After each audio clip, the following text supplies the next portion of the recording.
बात 2019 की है, तारीख 20 अगस्त। बेंगलुरु में जय कुमार जैन और उनकी फैमिली में 3 और लोग रहा करते थे। जय कुमार जैन राजस्थान के थे, एक बड़े बिजनेसमैन थे, कपड़ों में डील करते थे, साड़ियों का कारोबार था और इसी बिजनेस के चक्कर में वो राजस्थान छोड़कर पिछले 20 सालों से बेंगलुरु में रह रहे थे। माली हालत अच्छी थी। बेंगलुरु में एक उनका अपना बंगला था, घर में एक पत्नी, एक बेटा, बीवी और सभी खुशहाल थे। जिंदगी सब कुछ ठीक ठाक चल रही थी। 19 अगस्त की रात एक पौंडीचेरी में शादी थी, एक फैमिली मेंबर की शादी थी।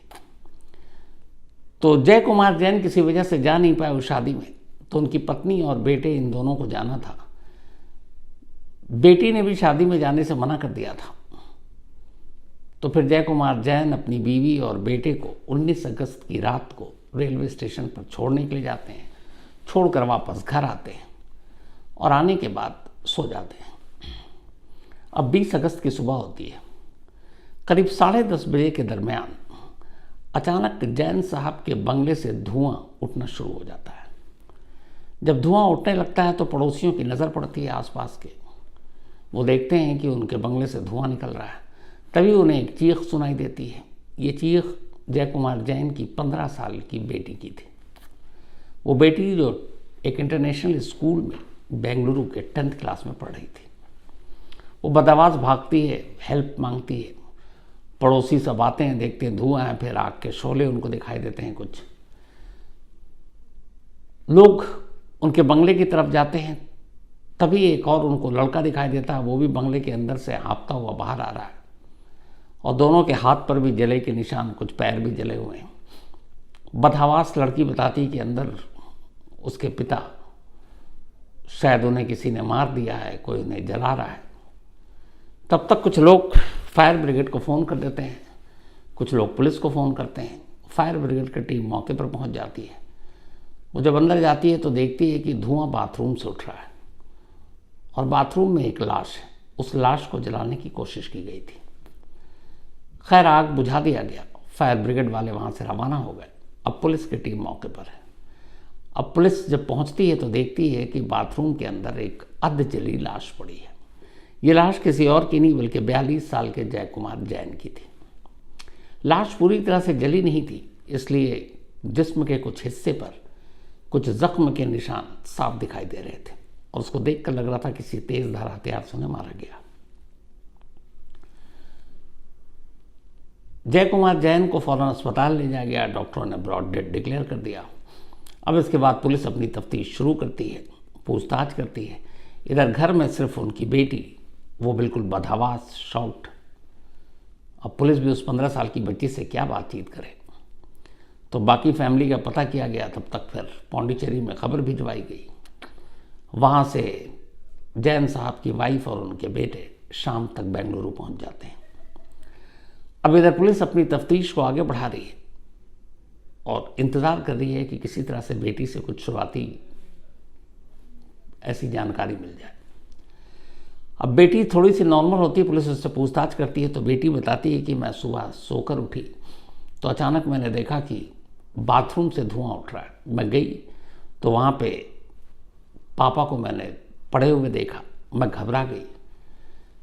फिर मैं भाग कर गई अपने एक पड़ोस में, किसी को मदद के लिए बुलाने के लिए अपने एक दोस्त को, उस दोस्त को लेकर आई और हम दोनों ने आग बुझाने की कोशिश की। फिर लोगों की मदद मांगी, उसके लिए मैं बाहर निकली, चीखी और तब तक फिर फायर ब्रिगेड और पुलिस आ गई। अब पुलिस ने कहा वो दोस्त कौन है, तो पता चला कि पड़ोस में ही रहने वाला एक 19 साल का लड़का है जिसका नाम प्रवीण है। प्रवीण से पुलिस ने पूछताछ की तो प्रवीण ने कहा कि मेरे पास फ़ोन आया मेरी दोस्त का, उसने कहा ऐसे ऐसे है, तुम फ़ौरन आ जाओ, मदद करो हमारी। तो मैं भाग कर आया और जब यहाँ आया तो बाथरूम के अंदर वही चीज़ देखी और फिर हमने मदद के लिए पड़ोसियों को भी कहा कि बुलाओ। बस यही कहानी है। तो इन दोनों के बयान के हिसाब से उस बंगले में कोई बाहरी शख्स आया जिसने विजय कुमार जैन पर हमला किया, फिर लाश को जलाने की कोशिश की और वो भाग गए। अब यहाँ तक कहानी ठीक थी, लेकिन पुलिस को लग रहा था कि अगर कोई शख्स बाहर से आया उसने कत्ल किया। कत्ल करने के बाद लाश को जलाने का मकसद समझ में नहीं आ रहा है। अमूमन लाश को जलाने की कोशिश तब की जाती है जब उसकी आइडेंटिटी, उसकी शिनाख्त मिटाने की कोशिश की जाती है या लाश ठिकाने लगाने की कोशिश की जाती है। लेकिन यहाँ घर के अंदर बाथरूम में एक लाश को अनाड़ी की तरह कोई जलाने की कोशिश नहीं करेगा, जिसे पता है कि इससे धुआं उठेगा, आस पड़ोस के लोग अलर्ट हो जाएंगे। अब पुलिस ने आस पड़ोस के लोगों से पूछताछ की तो पता चला उन्होंने कोई ऐसा शोर या कुछ ऐसी चीज़ सुनी ही नहीं। इधर तब तक फैमिली आ चुकी थी, सभी का रो रो कर बुरा हाल। उधर बेटी एकदम सदमे में, उसे अलग संभाला जा रहा क्योंकि उसने अपने डैड को उस आलम में देखा था। लेकिन पुलिस को कहीं ना कहीं इन दोनों 15 साल की उस लड़की और उसके दोस्त 19 साल के प्रवीण के बयान पर शक हो रहा था। इसी दौरान में एक पुलिस वाले की नज़र प्रवीण के पैर पर पड़ी। जब उसने ध्यान से पैर को देखा, उसके हाथ कुछ जले हुए थे, कुछ उस लड़की के भी जले हुए थे, तो उसने देखा कि पैर के निचले हिस्से का, पंजे का, जहाँ पे उंगलियाँ होती हैं, ऊपरी हिस्सा थोड़ा सा जला हुआ है, लेकिन उसका तलवा यानी कि नीचे का पार्ट कहीं जला हुआ नहीं है, वो ठीक ठाक है, चल रहा है। तो पुलिस को ये बड़ा अटपटा लगा। पुलिस ने फिर उससे पूछा कि ये बताओ तुम्हारा ये पैर क्यों जला और ये ऊपर का हिस्सा नीचे का क्यों नहीं, क्योंकि तुमने तो शूज़ पहन रखा था। अब वो लड़का थोड़ा घबराता है, क्योंकि अगर आप जूता पहने हुए तो जूता जलेगा, और जब जूता जलेगा तभी पैर जलेगा। लेकिन यहाँ पैर का ऊपर हिस्सा जल रहा है और तलवा बिल्कुल ठीक है। तो लड़का कहता है कि नहीं, मैं चप्पल पहने हुआ था। पुलिस कहता है, पूछती है कि कौन सा चप्पल, कहाँ है, दिखाओ। अब वो चप्पल में ही कंफ्यूज, शूज उसका घर में रखा हुआ है, यानी कि उसने शूज उतार रखा था।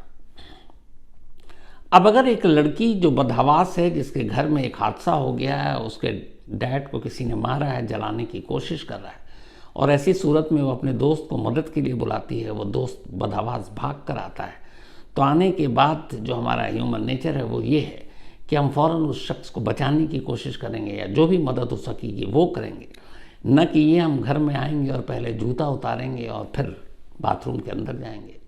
तो ये ऐसा मुमकिन नहीं था। इसी एक जूते की और उस पैर के जलने की कहानी ने प्रवीण को पुलिस पर शक हो गया। प्रवीण अब पुलिस के रडार पर था।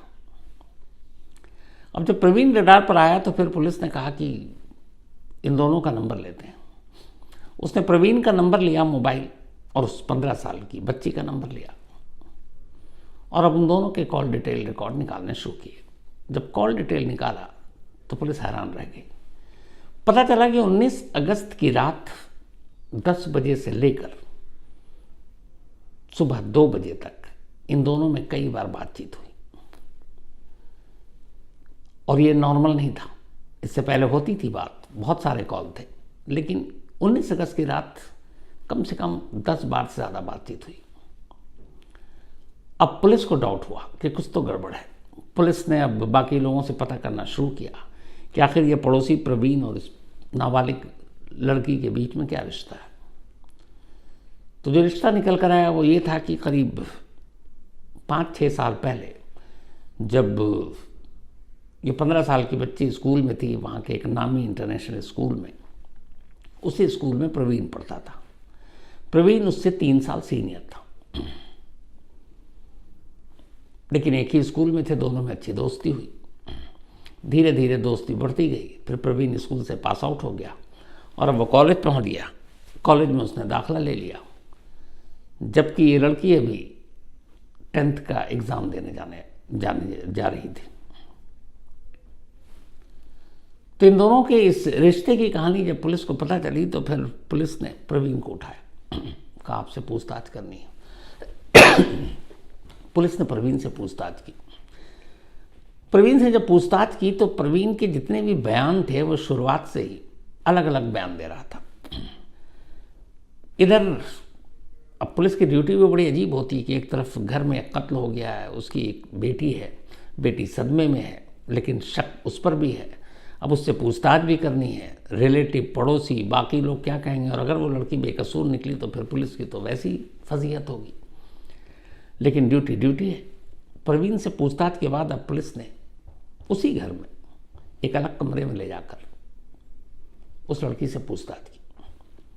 उसने कहा कि तुम बताओ फिर से कहानी। अब उसने कहा कि मैं सुबह में, जब पुलिस ने पूछा कि ये हादसा हुआ तो तुम कहाँ थी, उसने कहा मैं बाहर गई थी। किस लिए? अपने एक दोस्त से मिलने। कौन सा दोस्त? अब वो नाम नहीं बता रही है। तो एक यहाँ पे फंसी। दूसरा फिर ये कि तुमने अपने दोस्त को कैसे बुलाया? उसने कहा फ़ोन किया था। कितने बजे? उसने कहा इतने बजे। उसने कहा तुम्हारे कॉल डिटेल में वो टाइम पे तुमने कॉल ही नहीं किया था। अब दोनों के जब बयान अलग अलग थे तो उन्हें भी एहसास हो गया कि ज़्यादा देर तक वो झूठ नहीं बोल सकते। इसके बाद पहले प्रवीण ने कहानी सुनाई, और जब प्रवीण की कहानी पुलिस ने उस लड़की को सुनाई तो लड़की के पास कोई चारा नहीं था। फिर उसने भी कहानी सुनाई, और जब इन दोनों की कहानी सामने आई तो एक ऐसी कहानी सामने आई कि सुनने के बाद क्या कहें, मतलब एक बेटी अपनी आज़ादी के लिए, एक बेटी जिसे उसका बाप उसकी भलाई के लिए टोकता हो, एक बेटी जिसको मोबाइल पर, सोशल मीडिया पर रहने से रोकता हो, एक बेटी जो अभी सिर्फ 10th क्लास में है, जिसकी उम्र भी 15 साल है, और वो 13 साल की उम्र से एक लड़के से प्यार करती है, और बाप को जब ये पता चलता है तो वो उसे रोकने की कोशिश करता है, और यही चीज़ बेटी को नागवार गुजरती है। जो पूरी कहानी थी वो ये थी कि जब ये दोनों स्कूल में थे, प्रवीण और इस लड़की के बीच में दोस्ती हुई, फिर दोस्ती प्यार में बदला, धीरे धीरे वक्त बीता। 19 अगस्त से 3 दिन पहले ये दोनों एक मॉल में मिले थे, और उस मॉल में जब मिल रहे थे, इत्तेफाक से जय कुमार जैन के एक दोस्त ने उन दोनों को मॉल में देख लिया। देखा तो उन्होंने बताया, चूँकि वो बच्ची थी, उन्होंने कहा कि वो अकेली थी, और मैं मिला भी उससे कि मम्मी पापा कहाँ हैं, तो वो किसी लड़के के साथ थी। विजय कुमार जैन को जब ये पता चला, जब ये रात को लौटी, तो उन्होंने उससे बहुत पीटा, एक बाप जैसे उससे में बच्चों को पीटता है। उन्होंने कहा आज के बाद अगर तुमको देख लिया तो बहुत बुरा होगा। इससे पहले भी उन्हें ये बात पता थी, तो मोबाइल तक उन्होंने छीन लिया था और बात करने नहीं देते थे। लेकिन उस लड़के ने, प्रवीण ने, चुपचाप एक मोबाइल दे दिया था उस लड़की को कि तुम इससे मुझसे बात क्या करो। अब वो बात करती, लेकिन बाप की टोका टोकी है, उसे लगता कि ये बंदिशें हैं। तो धीरे धीरे प्रवीण से बात कर कर के उसके दिमाग में ये बात बैठ गई कि वो आज़ाद नहीं है, उसे आज़ादी चाहिए। आज़ादी घर के रोकने टोकने से, आज़ादी माँ बाप के रोकने टोकने से, आज़ादी जो वो करना चाहती है उसको कोई रोके टोके उससे, जबकि अभी वो बालिग भी नहीं थी। तो धीरे धीरे ये बात उसके दिमाग में इतना घर कर गई कि उसे लगा कि जो भी उसकी आज़ादी के बीच में आए उसे रास्ते से हटा दो। माँ फिर भी उसकी कहना मान लेती थी, पिता सख्त थे। फिर उसने एक रोज़ तय किया कि अगर पिता हमारी आज़ादी के बीच में दीवार है तो इस दीवार को गिरा दूंगी। अब वो प्रवीण से मिलकर अपने ही बाप के कत्ल की प्लानिंग करती है। उसे पता था कि 19 तारीख को उसकी माँ और भाई पौंडीचेरी जा रहे हैं एक शादी में, घर पे पिता अकेले होंगे, और इसीलिए उसने शादी में जाने से इनकार कर दिया। अब 19 अगस्त की तारीख आई, रात की ट्रेन थी। विजय कुमार जैन अपनी पत्नी और बेटे को स्टेशन छोड़ने गए, साथ में उनका एक और रिलेटिव था, चाचा। उन तीनों को ट्रेन में बिठाया, वापस आए। इधर जब वो स्टेशन गए तब तक बेटी बाहर निकलती है, एक मेडिकल स्टोर में जाती है, वहाँ से नींद की गोलियाँ खरीद कर लाती है, और फिर घर पर आ जाती है। रात विजय कुमार जैन हमेशा दूध पीकर सोया करते थे, तो उस रात भी जब वो बेडरूम में गए सोने के लिए, तो बेटी ने दूध में 7 नींद की गोलियां मिला दी।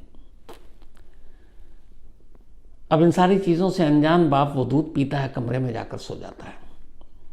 रात के अब करीब